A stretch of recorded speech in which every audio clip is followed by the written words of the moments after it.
El doctor Gilberto Barca Villalobos le saluda. Gracias por estar conmigo en este encuentro en el que hablaremos acerca de la estructura en la redacción del problema de investigación. Recordemos que el problema de investigación es una pregunta, razón de ser, por cierto, de la tesis y a la que la tesis debe dar respuesta. Pues esta pregunta estructuralmente tiene determinada algunas prácticas en su redacción que la caracterizan justamente como problema de investigación. En primer lugar, debe llevar ambos signos de interrogación.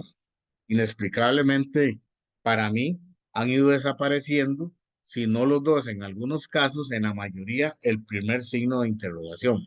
De hecho, los celulares ya no cuentan con el primer signo de interrogación. Por otro lado, esa pregunta en su redacción no puede tener como respuesta un sí o un no. Si usted al leer el problema de investigación inmediatamente se responde sí o no, no le voy a decir que el problema está mal seleccionado, pero sí le tengo que señalar que está mal redactado. Por otro lado, esa redacción de la pregunta no debe contener elementos negativos, que por cierto, esto es muy dado en nuestro medio. Ejemplo, profesor, hoy no hay examen. Dependiendo de la respuesta del profesor, se va a crear ambigüedad en el estudiante. Igualmente, la pregunta no debe llevar elementos subjetivos de juzgamiento. Ejemplo, ¿por qué se da el desinterés en los padres de familia de asistir a reuniones al centro educativo? Bueno, ese desinterés ya se está calificando de que no hay interés en el padre de familia. Me refiero al padre de familia varón. Además, si ya usted sabe que hay desinterés, ¿para qué va a hacer la investigación? Entonces tiene que mantenerse la neutralidad en la redacción de la pregunta como problema de investigación. Y finalmente, tampoco debe llevar elementos calificativos.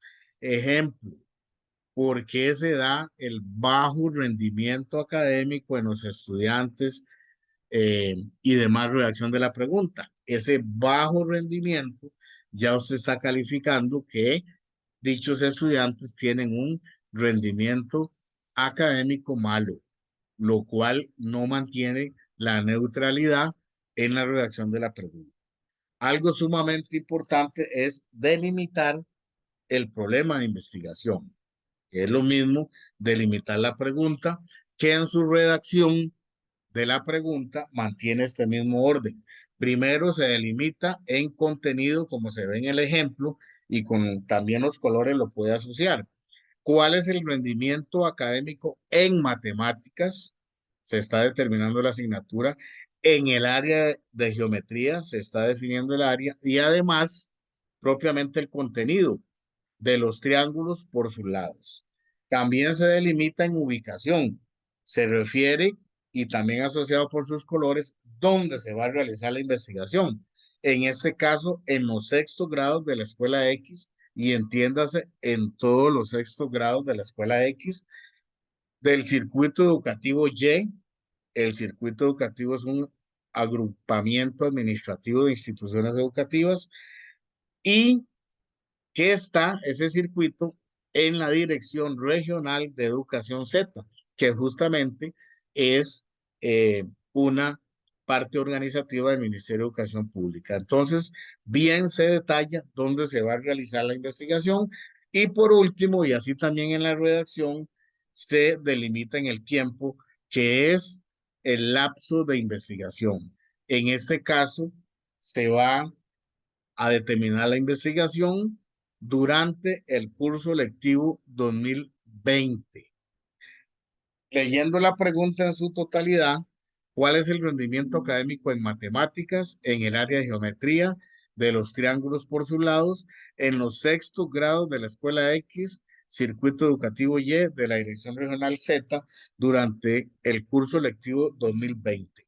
Nótese que la respuesta no es un sí o un no. Nos abre toda una investigación para desarrollar una tesis. Nótese que no hay elementos negativos, ni subjetivos, ni calificativos. A mi forma de ver, es un problema bastante atinente, tomando en cuenta que en 2020 fue el año de pandemia y será interesante conocer, investigar, dar respuesta a este problema de cómo fue el rendimiento académico en el área de las matemáticas o durante este periodo. Recuerde que investigar es fácil. Te espero para asesorarte en tu tesis en mis redes sociales o por mi WhatsApp. Por su atención, muchas gracias.